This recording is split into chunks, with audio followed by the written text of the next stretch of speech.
All right, let's get right into it. You hear it everywhere, right? We're supposedly in the middle of a loneliness epidemic.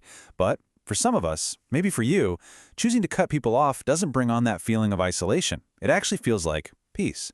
So let's unpack the psychology behind that very specific feeling. I mean, this is the big question, isn't it? You've probably looked at your phone, seen a name pop up, and just thought, nope, not today. Maybe not ever again.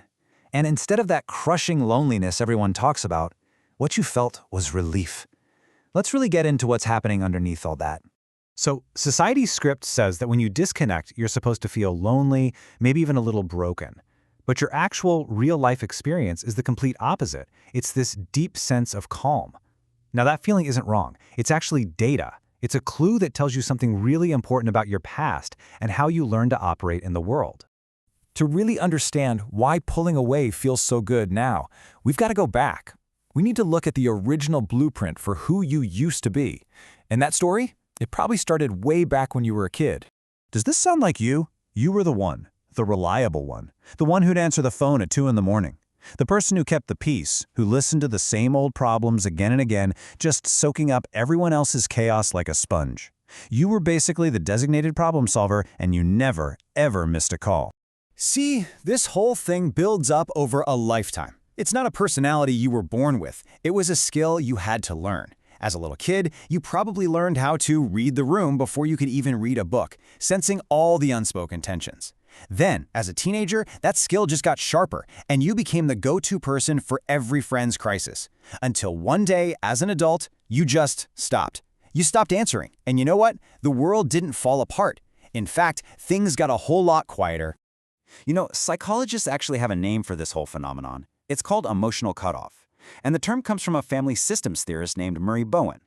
It's basically what happens when a kid learns, very early on, that love and getting close to people come packaged with a whole lot of stress and drama. So what do? You learn to create distance. It's your way of protecting yourself. It's not a flaw, it's a survival strategy. But this isn't just a psychological thing. Oh no, this response is actually hardwired into your biology. Your brain literally has a built-in protective switch. And, for you, it's probably been working overtime for a very long time. That moment you decided to ignore a text or a call. It might have felt like a conscious choice, but the real impulse came from somewhere much, much deeper. That was your nervous system stepping in and doing its job, which is to protect its most precious resource, your energy. There's a brilliant explanation for this called the polyvagal theory from Dr. Stephen Porges.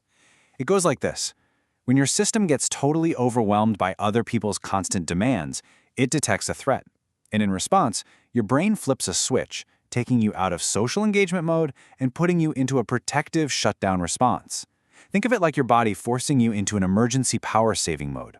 Your system isn't broken, it's actually being incredibly smart. Now, because of all this training you've had, you've developed a kind of superpower. And that superpower is the art of pattern recognition. You've become an absolute master at it. You don't just cut people off at random, do you? No. You do it with surgical precision because you see the patterns long before they play out. That friend who only hits you up when they need a favor? Yeah, you see it. That family member whose compliments always have a little string attached? You figured out their game years ago. You see these toxic cycles, and you've just decided, you know what? I'm not riding this ride anymore. So let's be super clear. You're not being paranoid. You're not being too sensitive. You are processing social information on a level that most people can't even begin to access. That little gut feeling you get, that sense that something just isn't right, that's not anxiety talking. That's your highly refined, built-in early warning system. And the science on this is fascinating. A recent study in Nature Neuroscience found that experiencing emotional stress early in life can literally enhance the threat detection parts of your brain.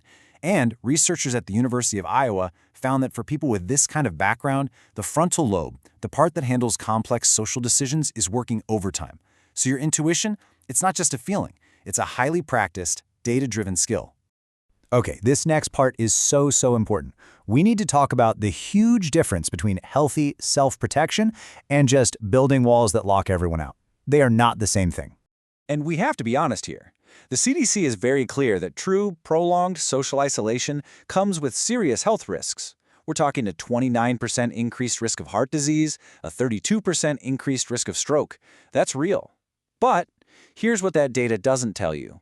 Being surrounded by the wrong people can be just as damaging to your health.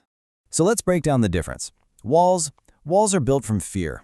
They're blunt instruments. They block everyone out, the good, the bad, all of it. But boundaries are different. They're built from self-awareness. They're more like a selective filter. It's not a fortress. It's a gate. And you're the one with the key. And this brings us to another really powerful way to reframe this. What you're experiencing, it probably isn't loneliness at all. Loneliness is that painful feeling of missing a connection you really want. But solitude? Solitude is the peaceful presence of space that you intentionally chose. You're not sitting there wishing someone would call. You're enjoying the quiet so you can finally hear yourself for a change. When you put all this together, it leads to one incredible idea: the power you have to consciously curate your life, especially your relationships. 75. For 75 years, researchers at Harvard followed the lives of hundreds and hundreds of people. They were trying to answer just one question: what makes for a good, happy life? And after all that time, the answer was beautifully simple. The biggest predictor of happiness and health isn't how many friends you have. It's not about being in a perfect relationship. It's all about the quality of your close relationships.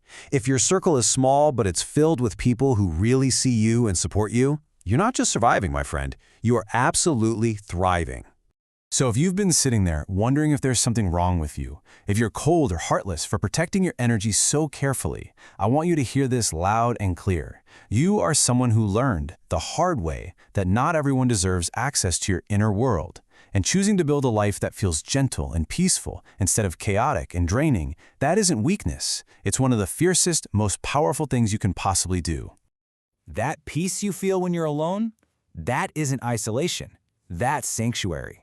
And so the real question isn't whether you should let people in. The real question is, who has truly earned the right to be there with you?